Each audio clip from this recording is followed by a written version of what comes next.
also see things happening in the U.S., such as canned food becoming more popular. And you will see a new holiday.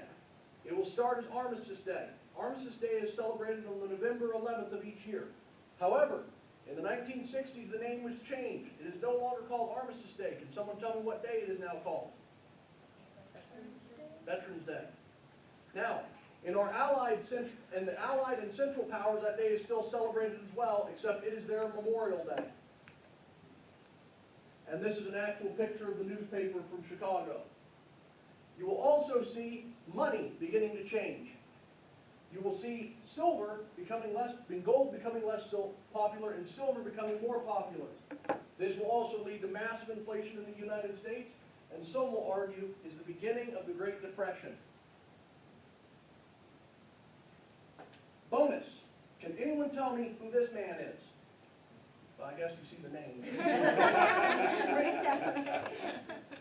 What is his notoriety? Yeah, why was he famous? Usually glasses. Yes, he has cool glasses. This is Fritz Halber. Fritz Halber, in the late 1800s, with Halber Bosch, developed artificial fertilizer. Without artificial fertilizer, it is believed the world could not sustain a population of more than 1 billion people.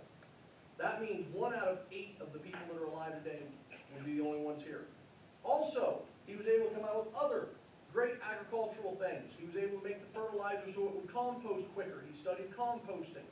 Because of him, we were able to add 30 million acres of farmland to areas that would not have been farmable beforehand. Fritz Halber is responsible for roughly 90% of the people alive today and has prevented countless famines. He won the Nobel Peace Prize in 1920 because of that. However, during the Great War, he became known as something else. He was a German. Can someone guess what he became famous for during the Great War? Not you, Dad, I know you know. Fritz Halber is the father of chemical warfare. His work with ammonia and other types of chemicals to help grow fertilizer, he was able to weaponize and use it on the Western Front. He was able to find out what made plants grow better, could melt the skin off a human being and turn any kind of water into acid. His first time he used it, ironically, his wife committed suicide the same day. And his justification for creating chemical weapons was that it would be so horrible, the war would end the next day. Because everyone would see it and think it was so bad they would not continue to fight. Ironically, Halber was a Jew. In 1936, he was fired from his position as a professor at the University of Berlin due to being a Jew. And shortly afterwards, his very same invention was used to kill 6 million of his counterparts. Right on me.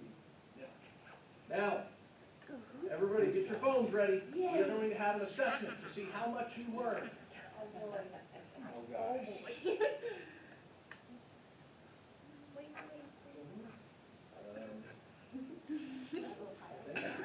He's so cold. They're taking out those quarters and stuff away.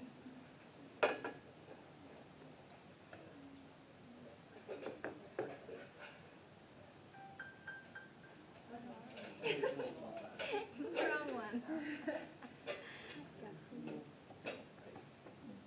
I'm trying to figure out how to do this without having to log in.